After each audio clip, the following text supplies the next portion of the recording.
full cooking video because this is a very impromptu one. I haven't set anything up, but I'm doing at the end of my week. I'm doing groceries today, so I will be buying groceries for the rest of the house. So what I've done is, instead of pulling everything out and trying to make up recipes, I've just pulled out the leftover veg from my fridge that, if I don't use up in the next couple of days, is going to go to waste. And before I go and buy a whole bunch of new veg, I want to see what I'm going to run out of. So I'm going to post a picture of all the ingredients. That's sort of the last of most of the veg. Some of it's pre-chopped because I pre-chop and freeze. And then I've just thrown in. So what I'm actually making is a Mexican bean sweet potato mix. So it's beans and sweet potatoes, the base.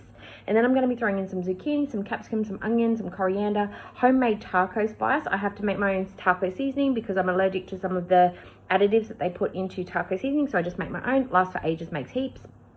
And some lime juice, tomato paste, and some chicken stock. So I'm just going to cook that up. It's going to make quite a bit. Now, you've got two things you can do. If you have leftover rice or packet rice in the fridge, cupboard, you could just throw that on. I'm actually going to be using a bag of potatoes, little baby potatoes that you can make in the microwave. They take like 8 minutes, do nothing. Then I chop those up, lay that down as a base, and then I add my mix once it's cooked over the top of that, and then you can add whatever topping you want. You can add some more coriander, some red onion, which I probably will add, some guacamole, sour cream, and cheese. It's kind of like a potato bean mix, but very basic. You can pretty much, I could do this with butter chicken mix if I wanted to, or I could make this a peanut satay mix, and I just take the beans. It's just easy, an easy idea to make. Just take some veg, a bit of protein, which is my beans, and then mix it all together. Yay! So I'll show you what the end result looks like, and this will take me all of probably 10-15 minutes to cook, including my potatoes. So you'll see you at the end. Bye!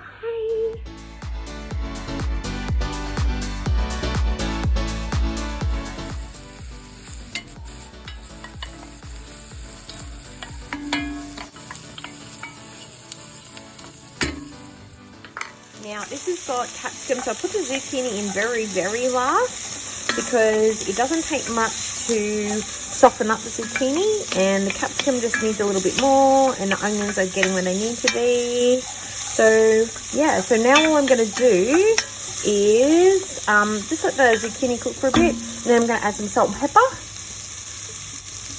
and then I'll be adding the tomato paste and stock, the tomato paste, taco seasoning, and then the stock. I almost forgot my sweet potato. I had to add the sweet potato in, and it's going to need some heat through it too. Now these are very small, and because they come out of the freezer, they are quite soft. It's not hard like you normally get with just straight chopped up sweet potato. So it is going to need a little bit of time, but once I get the liquid in there, that's going to cook it mostly. So I just need to sort of get that going. Here we go. So I've chucked in 3 tablespoons of tomato paste, and again I'm just cooking that off so it's not mealy and raw tasting. So I'll give that like a minute or two. You can see that it's quite thick because that's because the sweet potatoes and the zucchini is giving it quite a bit of liquid. So all that brown yummy stuff that was building up on the bottom from the heat from the onion and the capsicum has now been almost sucked right up into the flavour, and that's going to make it yummy. Okay. This is my spice mix. I couldn't tell you what's in it. I've got garlic powder, onion, coriander, paprika, cumin, some oregano, salt, pepper, a little bit of chili. I think it's actually got cayenne, a small amount of cayenne pepper because I can't eat it too spicy, but this is a little bit hot. I added in for my husband, and then I just dilute it with some sour cream or guacamole for myself, or just use less sauce. Okay. And all up, I usually use about 2 tablespoons. And the reason that I put it in with the heat, again, is to open up the spice, not to burn it. You've got to be careful that you add your liquid in. You don't want your spice to burn because then it'll just taste bad. You just want to really wake it up with some heat. Okay, my veggies are nice and soft. Okay. can probably hear my cat meowing in the background. He wants some pats, so I've got to go give him a pat. All right. Okay, so now just going to chuck in some stock.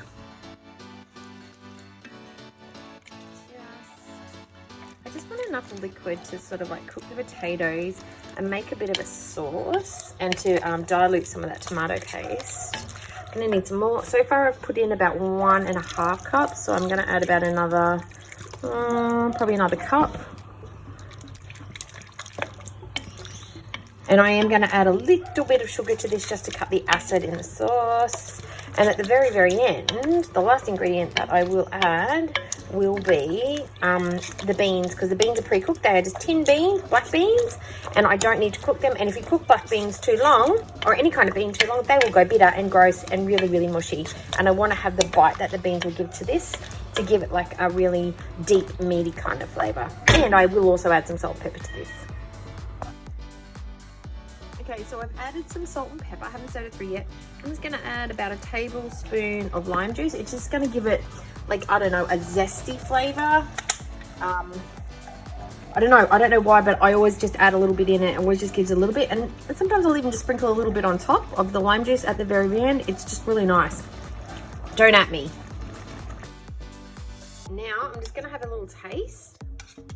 Some sweet potato, a little bit of the, I want to get mostly the sauce because I know the veggies will taste fine, but I just want to see if I need to add anything to the sauce. Salt and pepper. Yeah, honey, I see you. Salt and pepper or anything to like balance out the flavors in it. So I'm going to give it a taste. No, it's got to have a strong flavor before I add anything else back to it. I might add a little bit more salt into it, but it's got a little bit of heat, a little bit of sourness, a bit sweet. And then once I add the veggies in, it'll calm the tartness out. And then when you put the cheese and your other bits on. So you do still need to have quite a strong flavour, or you're going to lose everything if you balance it out too harsh now between the potato, the cheese and your sour creams. Okay, so my final ingredient is the red beans. I did actually say black beans before, but it is red kidney beans. Now I throw them in. And I don't really need to do, went into the tray that I used before. Just going to swirl that around. Now this is a good one. If all you have to do to make this to make this vegan is to not use chicken stock and to use veggie stock, and just use your nooch instead of your cheese, and you've got almost the same flavor. Or if you wanted to use your vegan cheese, it's going to be the only difference. And of course your sour cream, but you could use, oh, what would you use? What do vegans use instead of sour cream? What's the plant version of that? Because I don't really eat vegan. I would eat vegan, but I don't go down that route. So I don't know a lot of the products, but I know a few recipes, and a lot of them are easy enough change. You just got to be careful of the bases that you use. So that's my sauce. Okay, so now I'm going to go and get my pots, my containers, and bring it to here so I can easily dish it instead of carrying that heavy cast iron to my pots. It's much, much safer not to carry the whole thing. Okay. So I've just divided it up. I've got 4 potatoes in this one and 4 potatoes in that one. Now this isn't all I do. I actually mush these and then I put salt and pepper in them. So I'm going to go and do that now. Okay, so what we're going to do, you can use a knife and chop these up, but they're hot. So it's just quicker if you just go smush, smush. Plus I like the skin on potatoes. It makes it a bit chewier and I like the bite it gives. Plus I like the rustic texture of just a roughly mushed potato. Plus it grabs the sauce really well. And another good thing with this one, if you really wanted to and you are just loving potatoes, you can just do this salt and pepper and put a few globs of butter on it, then cover it with cheese and then put it in the oven or the microwave for a couple of minutes and put it in the oven for about 10, and then you cook it and it makes a really cool side dish or the base for like a pizza potato thing that I make. This is just so fast and easy. And now I can just let that cool. I'm going to put some salt and pepper on it. I should put them side by side. I'm going to let them just sit, and then I'm going to put my sauce on top.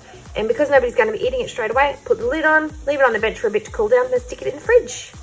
Cool. Okay, so I'm just going to dish this in. Get it nice and close to my pot so I don't spill it everywhere.